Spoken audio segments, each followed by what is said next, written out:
अस्सलाम वालेकुम, नमस्कार, सत श्री अकाल एंड गुड इवनिंग। मैं हूँ आरज़ू काज़मी और आप देख रहे हैं जी पॉइंट ऑफ व्यू। हमें जॉइन किया है सुमित पीर जी ने, बहुत शुक्रिया सर कि आज आप आए, थैंक यू सो मच।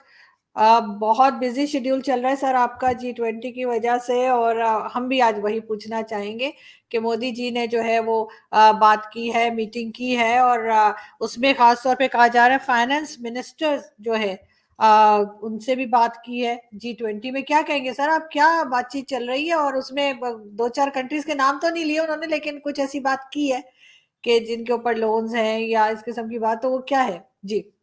देखिए, आरज़ू जी शो पे बुलाने के लिए धन्यवाद, थैंक यू वेरी मच। अभी ये जो G20 में एक बड़ा इम्पोर्टेंट इवेंट है और मोदी जी के भाषण में 3-4 इम्पोर्टेंट चीज़ें हैं, उनको एक-एक करके लेंगे। तो आज जो एक पहला मिनिस्ट्रियल इवेंट है, इसमें जितने भी फाइनेंस मिनिस्टर्स हैं G20 कंट्रीज़ के और जो सेंट्रल बैंक्स के गवर्नर्स हैं, इंक्लूडिंग आरबीआई के गवर्नर साहब, ये सबको बुलाया गया था और मोदी जी का एड्रेस हुआ। तो इसमें देखिए G20 इज़ इकोनॉमिक फोरम। इसमें जो बात होती है वर्ल्ड की इकोनॉमी को कैसे चलाना, कैसे निकालना, क्या करना, और आप देखेंगे तो this was coinciding with the 1 year of Russian Ukraine war, उसके आसपास ही आई। और आज ओलाफ साहब जर्मनी के चांसलर यहाँ है, फिर ऑस्ट्रेलियन प्राइम मिनिस्टर आने वाले हैं। तो काफी सरगर्मियां दिल्ली में चल रही है अभी। तो मोदी जी ने जो एड्रेस किया है, बड़ा जबरदस्त एड्रेस था और 2-4 बड़े-बड़े पॉइंट उन्होंने कवर किए। सबसे पहले उन्होंने बोला, देखो भैया, दुनिया की आबादी 8 बिलियन क्रॉस कर चुकी है। सस्टेनेबिलिटी को लेके कहीं कोई बात नहीं हो रही कि इस आबादी को फिजिकली, मतलब एग्रीकल्चर वाइज, इसके वाइज कैसे सस्टेन करें। तो एक सस्टेनेबल वे ऑफ लाइफ, जो एक सस्टेनेबल वे ऑफ लाइफ है, उस पे एक विचार करना चाहिए, जिसमें फाइनेंस भी आएगा, जिसमें एग्रीकल्चर भी आएगा, जिसमें बैंकिंग भी आएगी, जिसमें काफी इदारे आएंगे जो आदमी को जरूरत है जिंदगी। 8 बिलियन कोई कम नंबर नहीं होता। और अगर आप एस्टिमेट्स को देखें, आने वाले 30 साल में हम सब 40 से 50% कम जगह में रह रहे होंगे, जिस हिसाब से आबादी बढ़ रही है। एक ग्लोबल नंबर है। पहली बात तो इस पे बात हुई।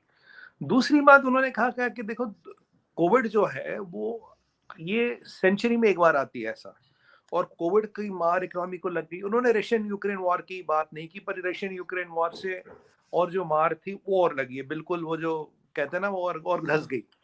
तो कोविड की मार नहीं खत्म हो रही थी, रशियन यूक्रेन वॉर का लफड़ा हो गया। और आपको मैं एक चीज बता दूं आरजू जी, ये जो यूनेस्को वगैरह है, ये जो हम चैरिटीज वगैरह की बात करते हैं, टोटल 7 बिलियन की चैरिटी करते हैं पूरी दुनिया में। अब पूरी दुनिया में आपके पास 200 से ज्यादा कंट्री है। 7 बिलियन है, ये हमें कहता है बहुत चैरिटी होती जी, ये होती जी, वो होती जी। और आपको पता है, रशियन यूक्रेनी वॉर में अभी अमेरिका और एलाइज ने $150 बिलियन लगा दिए। 150 बिलियन का हथियार और ये गोला बारूद दिया, $150 बिलियन। अगर इस $150 बिलियन को ह्यूमैनिटी के लिए लगा जाए तो ह्यूमैनिटी कहाँ से कहाँ पहुंचे। ये कुछ हार्ड फैक्ट्स है। दूसरा, मोदी जी ने कहा, बोला देखो भाई, बहुत सी कंट्रियां अभी ऐसी हैं जो डेट के कारण दबी हुई है। देखो, उन्होंने चाइना का नाम नहीं लिया, बट कहीं ना कहीं इशारा चाइना की तरफ। आप जानते हैं, करीब दुनिया में 100 कंट्रियां है which are debt trapped by China, 50 to 100। Some people say 70, some 80, some people even से 100। उनमें से 60 कंट्रियां ऐसी जिन्होंने कहा हम चाइना को तुम्हारा पैसा नहीं देते, जो करना कर लें। और अभी हमारे पास करीब 18 कंट्री है अफ्रीका की, और elsewhere they have come to us for helping them to restructure their debt. अब पाकिस्तान तो यहूदियों से पैसे मांग रखा है, रॉथशिल्ड से। तो पर आपके लिए, आप तो पैसे तो आप किसी से भी ले सकते हो, पर बिल्कुल। यहाँ पे these people are coming to us कि भाई आप हमें डेट रिस्ट्रक्चर करो। तो मोदी जी ने दूसरी बात बोली, यहाँ सारे फाइनेंस मिनिस्टर बैठे, यहाँ सारे सेंट्रल बैंक के गवर्नर बैठे, एक बहुत इंपॉर्टेंट रोल आपके लिए ये बनता है कि इनको कैसे इससे निकाला जाए, क्योंकि उनकी नजर आप पे, उनकी उम्मीदें आप पे। अगर आप उनको निकालेंगे वो निकलेंगे, नहीं निकालेंगे आप नहीं निकलेंगे। आपको अपने से बियॉन्ड सोचना है, अपने से आगे सोचना है। देखिए आरजू जी, ये आज आर्ग्यूमेंट का विषय नहीं है। India is the default leader of global south. Global south में 90% दुनिया की कंट्रियां आती है, और आप जानती है केवल 10% कंट्रियां भी ऐसी दुनिया में नहीं जिनका जीडीपी $10,000 से ऊपर है। बाकी सारा आप मान लीजिए global south, developing, developed, under developed, सब। अब उनके लिए कौन बात करे। अब हमारी प्रेसिडेंसी है, वासुदेव कुटुंबकम की बात करें, सर्वे संतु निरामया की बात करें, तमसो मां ज्योतिर्गमयम की बात कर रहे हैं, तो हमारा फर्ज बनता, जिम्मेदारी बनती है, हम इन कंट्रियों की भी बात करें।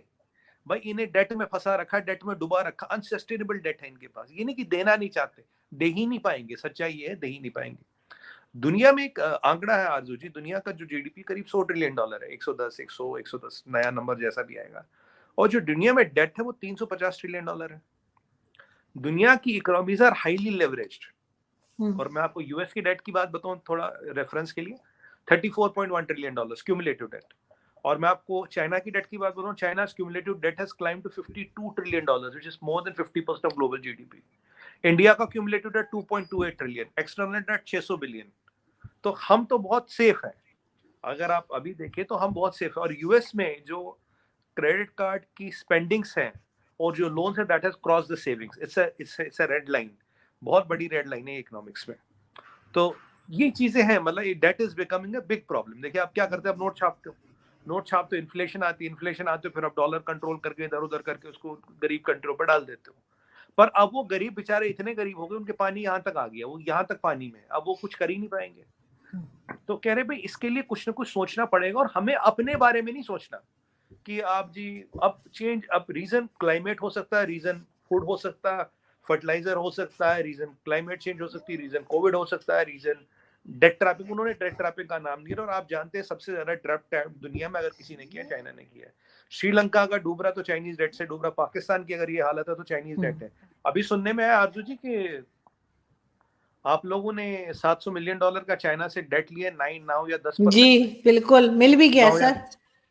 9 या 10% पे आपने लिया। हम्म हमने जापान से लिया था 0.1%। तो आप हमसे 100 गुना ज्यादा इंटरेस्ट पर डेट लेते हो। रॉथशाइल्ड के साथ आप क्या करें वो तो भगवान ही जाने, क्योंकि उनकी कंडीशंस तो खाली डेट को लेके नहीं होती, उनकी कंडीशंस होती है जियोपॉलिटिकल, उनकी कंडीशंस होती है पॉलिटिकल। उनको चाहिए माइनिंग, उनको चाहिए फर्टिलाइजर।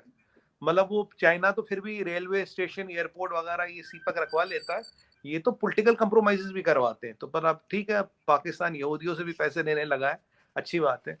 अभी अब तक कंफर्म नहीं है सर, मगर वो अभी तक कंफर्म नहीं हुआ नहीं, है। मीटिंग देखिए, मैं आपको 2-3 चीजें बताऊं मैंने जो देखी हम्म पाकिस्तान में, ये इंपॉर्टेंट है आपको बताना। यहाँ आपको चाइना ने $700 मिलियन का आपने यहाँ इंटरनेशनल एटॉमिक एनर्जी कमीशन के बंदे आपके यहाँ आते हैं, अगले दिन एक बहुत बड़ा कारवां अमेरिकन एम्बेसी से चलता है पैराडाइज पॉइंट तक, जहाँ आपकी न्यूक्लियर फैसिलिटी है कराची में। जी 20 से 40 गाड़ियों का कारवां, अब क्या करने हम्म का नहीं पता, ठीक है। उसके शाम को उसको शाम को पता लगता है चाइना ने $700 मिलियन का डेट पास किया है आपका। उसके अगले दिन रॉथशाइल्ड आते हैं, फिर ये सब सरगर्मी आती है, आईएमएफ से लोन अप्रूव हो गया। अगर हम इन सब चीजों को जोड़ें तो मतलब आपके यहाँ चल क्या रहा है, क्योंकि रॉथशाइल्ड का जो लोन है वो तो आप जानते हैं कि खाली फाइनेंशियल टर्म्स नहीं होती, और मतलब गिरवी रखने को कुछ ज्यादा बचा भी नहीं। तो फिर डील क्या हुई है, डील एटॉमिक हथियारों को लेके हुई है, डील एक्सेस कोर्ट्स को लेके हुई है, क्या हुई है हमें नहीं पता। देखिए वैसे Rothschilds control, there were trillions of dollars, दुनिया की आधी माइनिंग उनके पास है, 30%, 20-30% फर्टिलाइजर कंट्रोल करते हैं, सारे सेंट्रल बैंक्स कंट्रोल करते हैं। तो अब यहूदी है, और they are the people who finance Napoleon, they are the people who finance world war second, they are the people who finance Hitler. और इनके conditions are always political and geopolitical, my besides obviously. Finance. हाँ, I do तो ये understand. अब देखिए, China के चंगुल से निकलना तो फिर भी आसान है, पर अगर ये लोग आते हैं और इनके साथ ऐसी कोई कंडीशन हो जाए, इससे निकलना तो इम्पॉसिबल है। अब यहाँ और वहां मैंने देखा कि नदीम अंजुम साहब बिल्कुल बिल्कुल पठान के बेस में अफगानिस्तान में बैठे, तो मैंने कहा ये तो पंजाबी यार, ये तो पठान के बेस में क्यों जा रहे हैं, वही सलवार कोट वोट। और ये भी खबर आ सर रही वो है तो कि है ना सर, जैसा देश वैसा भेस, वो तो हाँ ये, और आप ही का। आपको बता दूं, हाँ हाँ ये बिल्कुल बिल्कुल, देखिए हम तो हर जगह कुर्ता पहन के जाते हैं, हम तो खादी के कपड़े ही पहनते हैं, हमें फर्क नहीं पड़ता। और बाय द वे, ये जब राहुल गांधी जी ये लंदन इंग्लैंड में होंगे, कैम्ब्रिज ऑक्सफोर्ड जा रहे हो कहीं लेक्चर वेक्चर देखने, तो वहां ये भी सुना जॉर्ज सोरोस की बीवी भी आ रही है, और उसी दौरान नदीम अंजुम भी वहां इंग्लैंड में। तो मतलब पता नहीं, ऐसा सुनने में आया, अब क्या है क्या नहीं है। तो मेरे कहने का मतलब है आरजू जी, बहुत नहीं, जियो आप खुल के कहिए सर, क्या कहना चाह रहे हैं, नहीं, आप मेरे खुल के कहिए। मैं तो, ये तो कोइंसिडेंस भी हो सकता, नहीं भी हो सकता। तो बहुत जियोपॉलिटिकल, मतलब मैं तो आपको बता रहा हूँ इंसिडेंट्स क्या हो रहे हैं, इंसिडेंट बहुत जियोपॉलिटिकल इंसिडेंट्स हो रहे हैं एक साथ। ये अमेरिकन कॉन्वॉय, ये पैराडाइज पॉइंट पे जाना, आपकी न्यूक्लियर फैसिलिटीज को विजिट करना, रॉथशाइल्ड का ना लोन अप्रूवल होना, आईएमएफ का बोलना, शहबाज शरीफ साहब उनसे मिल रहे हैं, नदीम अंजुम साहब वहां जा रहे हैं, भाई हमसे लड़ो मत। तो मतलब चीजें बहुत हो रही है, पाकिस्तान में बहुत डेवलपमेंट्स हो रही है, और ग्लोबल एरिना पे भी बहुत डेवलपमेंट्स हो रही है। अब हमारे यहाँ भी बहुत लोग आए हैं, मैंने लास्ट टाइम आपको नाम गिनाए थे कौन कौन आए। अब तो सुनने में बिल गेट्स साहब भी पधार रहे हैं यहाँ पे। तो मतलब चीजें कहते हैं ना सतह के नीचे बहुत सरगर्मी है, बहुत there's a कुछ lot है। of undercurrent. तो बिल्कुल सर, और लग यही रहा है कि जो नया साल शुरू हुआ है वो काफी इसमें एक्टिविटीज रहेंगी। वो आपने कहा कि हम चाइना के चुंगल से निकल जाएंगे, दूसरे से नहीं, तो आप लोग हमें चुंगल में फंसा लें। आपकी इकोनॉमी भी ठीक ठाक है, आप लोग क्यों नहीं पाकिस्तान को अपने चुंगल में फंसा लेते, फिर हम आपकी बात भी सुन लिया करेंगे जो आप लोग कहेंगे। मगर सर फिर भी आप क्या समझते हैं कि कितना ज्यादा जो है वो गवर्नमेंट के ऊपर, इंडियन गवर्नमेंट के ऊपर प्रेशर है G20 को लेकर, क्योंकि मैं आ जाहिर रहा है हूँ, कि हर कोई आप ही लोगों की तरफ देख रहे हैं। नहीं मैं आ रहा था उसपे। तो एक तो ये तो 2 पॉइंट ये हुए, एक तो हो गई ये भाई डेट वाला भाई एक, और तीसरी बात ये आई कि भाई फूड एंड फ्यूल एक बड़ा मसला बनता जा रहा है। रशियन यूक्रेन वॉर के फूड और फ्यूल क्राइसिस को भी देखना है। और चौथी बात ये हुई थी कि हमें अब दुनिया के बारे में सोचना है कि दुनिया की लीडरशिप आप हो। और हमने ये भी बोला हमारे पास एक, देखिए आप जानते हैं हमारा पेमेंट्स मार्केट बड़ा अच्छा है। हमारा जो अभी पेमेंट्स मार्केट है, हमारा 66% पैसा डिजिटली ट्रांजेक्ट होता है। हमारी payments is more then America and China put together, उससे ज्यादा डिजिटल पेमेंट हमारी हो रही है। हमारा पेमेंट्स मार्केट अभी आरजू जी $60 ट्रिलियन का वैल्यूएशन है उसका। एंड जो हमारा यूपीआई है, तो मोदी जी ने बात की थी यूपीआई की, यूनाइटेड पेमेंट्स इंटरफेस में, आप कई बार आप बात कर चुके हो उससे।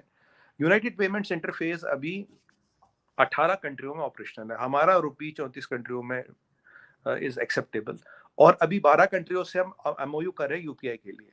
और कल की खबर ये है, कल परसों खबर मैंने 1-2 वीडियो भी किए थे उस पर, क्योंकि there are 64 countries who have expressed their interest in rupee trading. तो अगर ये होगा तो rupee will become international currency. International currency बनेगी तो आईएमएफ के बास्केट में आएगी। आईएमएफ के बास्केट में आते आपने कल देखा होगा वॉल स्ट्रीट जर्नल वगैरह में भी आर्टिकल आए, इकोनॉमिक टाइम्स में भी आर्टिकल आए थे, रुपी इज द न्यू डॉलर। तो अगर ये होता तो हर एक को रुपया रखना पड़ेगा, जैसे यूरो रखता है, डॉलर रखता है, रुपया भी रखना पड़ेगा एज अ करेंसी। तो अब मोदी जी ने बोला देखो यार हमारे पास एक बड़ा अच्छा पेमेंट सिस्टम है, एक फुली सिक्योर्ड है, टाइम टेस्टेड है, अगर आप चाहे आप इसको यूज कर सकते हैं फ्री ऑफ कॉस्ट। हम आपसे, हमें बेच नहीं रहे, आपको फ्री ऑफ कॉस्ट दे रहे हैं। जैसे मैं बात करूं कोविन की, कोविन हमारा वो प्लेटफॉर्म था जिसमें वैक्सीनेशन वगैरह ट्रैक कर रहे थे, किसको लगा किसको नहीं लगा। आज आपने स्टैनफोर्ड की रिपोर्ट भी देखी, उन्होंने कहा कि भाई सबसे मोस्ट इफेक्टिव वैक्सीनेशन प्रोग्राम जो है वो इंडिया का रहा है, और इतने लोग बचे, इतने $1 बिलियन बचे, इतने मिलियन लोगों को दुनिया भर में बचा है। आज मैं अभी टीवी पे एक डिबेट थी, उसी पे बैठा था अभी आपके शो से पहले। तो कहने का मतलब ये है कि ये हमने दुनिया को ऑफर किया, भाई आप करिए, आप इसको यूज करिए। और आरजू जी हमने एक और चीज की, जो ये डेलीगेट्स आ रहे हैं इनको हम यूपीआई दे रहे हैं एज ए स्पेशल केस, ताकि ये खुद ट्रांजिट करके देखे कितना आसान है। मतलब मैं भी यूपीआई यूज करता हूँ, क्योंकि कितना आसान है, कितनी कितनी चीज है। तो हम कह रहे हैं, और मोदी जी ने आज कहीं ना कहीं ये भी बोल दिया, जो भारत के पास है हम G20 को एक माध्यम बना के, एक मीडियम बना के पूरी दुनिया को देना चाहते हैं।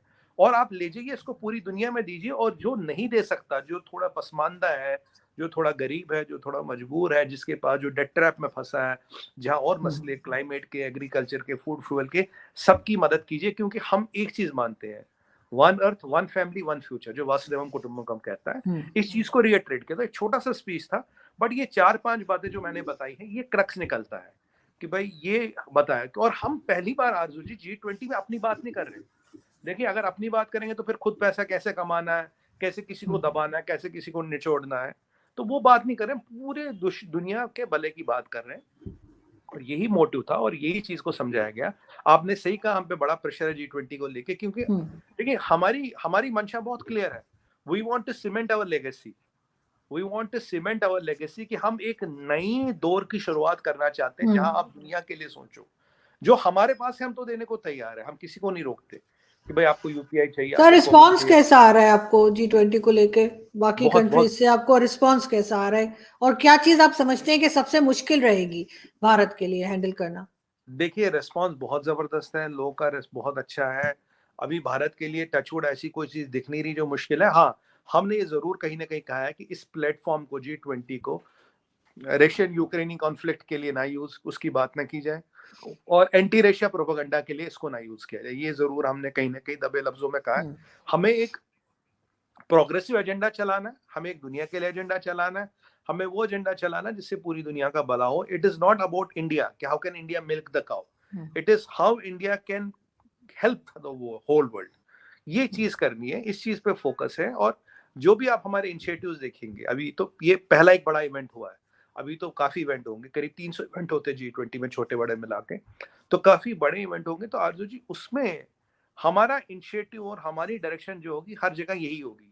अभी आपके पीछे में एक पाकिस्तान मीडिया पे था, तो उन्होंने बोला आप क्या करोगे एशिया के लिए? मैंने कहा विल एब्सटेन, और हमने एब्सटेन किया। मैंने कहा विल एब्सटेन। कह रहे फ्रांस का बहुत प्रेशर है। मैंने कहा किसी का भी प्रेशर हो भाई, जो नेशनल इंटरेस्ट में। उन्होंने कहा आपको कैसे पता? मैंने कहा मेरे को कुछ नहीं पता, but I know what is the national interest, and Indian set of things national interest will prevail. National interest था कि हम एब्सटेन करें और एब्सटेन करेंगे। सर अगर हम इस वक्त देखें एशिया की तरफ, अगर देखें साउथ एशिया में जो है, चाहे पाकिस्तान हो, चाइना हो, चाहे आप ईरान, अफगानिस्तान, जिस कंट्री को भी उठा लें, इस वक्त इकोनॉमी तो सभी की खराब है, किसी की कम किसी की ज्यादा, सभी की इकोनॉमी सिवाय इंडिया के। तो आपके ख्याल से वो क्या बात है जिसकी वजह से इंडिया की इकोनॉमी जो है ना सिर्फ ये कि संभाली गई, बल्कि आगे बढ़ती हुई भी दिखाई दे रही, जबकि बाकी कंट्रीज को आप चेक कर सकते हैं, किसी की भी कहा जा रहा है कि इकोनॉमी जो है वो ऐसी नहीं है जिसको कहा जाए कि ये स्ट्रांगली खड़े हैं। आरजू जी, बहुत बड़ा लंबा सवाल है इसका जवाब, पर मैं कोशिश करूंगा 2-3 मिनट में कुछ मेन पॉइंट दे दूं। देखिए, सबसे इंपॉर्टेंट चीज है हमारा डेमोग्राफिक डिविडेंड। हमारे पास यंगेस्ट यूथ पॉपुलेशन है, हमारी लिटरेसी करीब करीब 80% है, एवरेज एज ऑलमोस्ट 80 साल है। हमारे पास करीब 100 बिलियन के 800 मिलियन से ज्यादा यूथ है, 800 से 900 मिलियन के आसपास का यूथ है। हमारी मीडियन एज 28 है। हमारे पास ये डेमोग्राफिक डिविडेंड आने वाले 70 साल रहेगा। By 2070 will have the demographic dividend. और अगर मैं 2045 की बात करूं, एनवाई का पेसिमिस्टिक एस्टिमेट है, विल बी $25.8 ट्रिलियन इकोनॉमी, यानी कि 22 सालों में हम 22 ट्रिलियन का जीडीपी जोड़ रहे हैं। हमारा हर सेक्टर 500 बिलियन से 1 मिलियन है, 500 बिलियन से 1 ट्रिलियन है, सॉरी 500 बिलियन से 1 ट्रिलियन हमारा सेक्टर है। हमारे में मोदी जी ने 2 इंपॉर्टेंट चीजें करी है, एक है मेक इन इंडिया और आत्मनिर्भर भारत। इसके अनुसार उसके अंडर एक रेवोल्यूशन आया है, रेवोल्यूशन। अब आप देखिए 60% डिफेंस प्रोडक्शन भी इंडिया हो रही, 60% डिफेंस बजट इंडिया में खर्च कर रहे हैं। अगर आप और आगे चल के देखें, हमारा करेंसी ऑलमोस्ट ग्लोबल होने के कगार पे है। दुनिया से सबसे ज्यादा सोना हमारे पास है, पूरी दुनिया का सोना एक तरफ, उससे ज्यादा सोना हमारे पास है, राइट। अब 64 कंट्रियां रुपी ट्रेडिंग की बातें कर रही है, यूपीआई ऑलमोस्ट 30 कंट्रियों में जा रहा है। हम we are a nuclear power, we are a self consuming economy. हम सेल्फ कंज्यूमिंग इकोनॉमी में एक्सपोर्ट्स पे डिपेंडेंट नहीं, हमारा क्यूमुलेटिव डेट बहुत कम है, राइट। और मैं आपको बताऊं, पीछे 18 महीने में $532 बिलियन का एफडीआई आया इंडिया में। 18 महीनों में $532 बिलियन का एफडीआई। हमारे यहाँ हर मिनट 8 लोग शहरों की तरफ आ रहे हैं, तो कुछ दिनों में पूरा बहुत बड़ा शहर बन जाएगा पूरा इंडिया, गांव शायद कम हो जाएंगे। हमारे यहाँ हर मिनट, हर सेकंड 3 लोग इंटरनेट पे जा रहे हैं और 2 लोग उसमें से गांव से फ्रॉम विलेजेस। तो अगर आप इन सारी चीजों को डिवाइड करें, मतलब मल्टीप्लाई करो, सबसे इंपॉर्टेंट चीज जो है, जो गेम चेंजर है, ये तो मैंने आपको कुछ टेक्निकल पैरामीटर जी। बता दी, क्योंकि देखिए परसेप्शन पे लोग नहीं चलते, टेक्निकल पॉइंट पे पैरामीटर बताने पड़ते हैं। हमारे फॉरेन एक्सचेंज रिजर्व दुनिया में 3rd हाईएस्ट है, और जिस हिसाब से हमारी जीएसटी कलेक्शन बढ़ रही है, और अगर ये ऐसी बढ़ती रही, तो मुझे लगता है कि कुछ टाइम बाद जैसे इंडिया, आप याद रखिएगा आरजू जी, ये मैं आज आपको डिक्लेयर कर रहा हूं, जिस दिन हमारा foreign exchange reserve around 1.5 trillion आ गया, that same day world will acknowledge India as a super power. उसके आगे करने की जरूरत नहीं पड़ेगी। एक इंपॉर्टेंट लेकिन चीज है उसमें जो काफी टाइम लगेगा सर, ये भी कहा जा रहा है, उसमें काफी ज्यादा टाइम बताया जा रहा है। मुझे नहीं लगता कुछ साल, 5-10 साल, अच्छा। आई डोंट, मुझे ज्यादा टाइम नहीं लग रहा, मेरी जो कैलकुलेशन, ज्यादा टाइम नहीं लग रहा। हमारे पास आयरन, हमारे पास लिथियम का रिजर्व मिला है $200-420 बिलियन का। पेट्रोल की खुदाई करे, कावेरी बेसिन में तीसरा कुआं is getting operational, so dependence on external gas is reducing, EVs हम बना रहे हैं, फैक्ट्री प्रोडक्शन हमें सब है। और एक जो गेम चेंजर चीज है वो है एक पॉलिटिकली स्टेबल गवर्नमेंट, एक 101% ऑनेस्ट गवर्नमेंट, एक 101% पावरफुल लीडर जो मोदी जी है। याद है उन्होंने एक बार कहा था, ना खाता हूं ना खाने दूंगा, इन्होंने एक अपने भाषण में बोला था। और जब से ये आए हैं, मैंने आपको कई सारे नंबर बताए हैं कि भाई पहले हमारे 1 लाख लोग काम करते थे, फॉरेनर्स अब 70 लाख काम लोग करते हैं। इकोनॉमिक डेवलपमेंट देखकर आपको पता, पहला ट्रिलियन जोड़ने में हमें कितने साल लगे थे? 57 साल लगे थे, 57 साल। और 2026 के बाद देखेंगे, our GDP will have quantum jumps, हो सकता हम एक साल में 1 ट्रिलियन भी जोड़ दे या उससे ज्यादा भी जोड़ दे। तो अब we will almost tip Germany, it's a matter of time, from Japan will become 3rd biggest economy by GDP, 3rd by PPP। तो इसकी तैयारी, जैसे हमने टूरिज्म पे बात की थी आरजू जी, 500 बिलियन से 1 ट्रिलियन की इंडस्ट्री है। हम अपने स्पेस की मैं बात करूं, space 500 billion to again 1 trillion. तो ये एक 500 बिलियन से 1 ट्रिलियन वाले कई सारे ब्लॉक्स हैं जो रेडी हैं, जो प्लग एंड जो इनको बस उसमें फंसाना है, मतलब कैन ब्लॉक टाइप है, उसको फंसाना और स्टार्ट करना है। तो ये चीजें हमारे यहाँ रेडी हैं। We are not only depending on organic increase of GDP.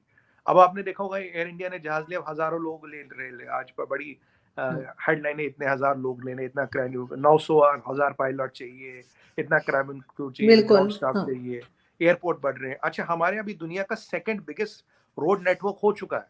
We are the second biggest road network in the world after United States of America, और भगवान ने चाहा तो जल्दी उनको भी पीछे छोड़ देंगे। बट ये सबसे ज्यादा सड़कें हमारे यहाँ बनती है अभी पर डे।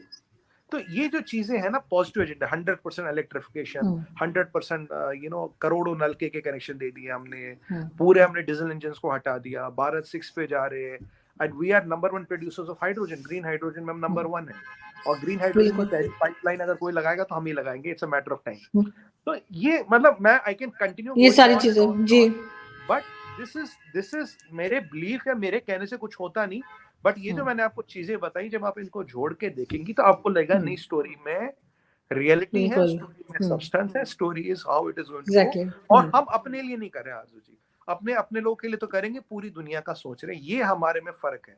जापान का पास जब मौका इस चीज का है, जापान ने अपना सोचा, चाइना के पास मौका है, चाइना ने अपना सोचा, हमने हमारा सोचा, हमारा मतलब हमारा पूरी दुनिया का हमने सोचा, और यही फीलिंग, यही भावना लेके आगे चल रहा है। नहीं, ऐसा ही होना चाहिए कि जब इस किस्म के प्रोजेक्ट्स हो, इस किस्म के जब काम हो रहे हो, तो फिर पूरी दुनिया का ही सोचना चाहिए। सिर्फ दुनिया में हम भी आते हैं, हमें ना भूल जाइएगा। नहीं बिल्कुल, आप भी लेंगे हमने। बिल्कुल सर, पाकिस्तान को भी याद रखिएगा, और हम उम्मीद करते हैं कि ये इसी तरीके से प्रोग्रेस होती रहे और हमारे यहाँ से भी लोग बहुत कुछ सीख सकें। बहुत शुक्रिया सर कि आपने ज्वाइन किया। Thank you very much. Thank you so much.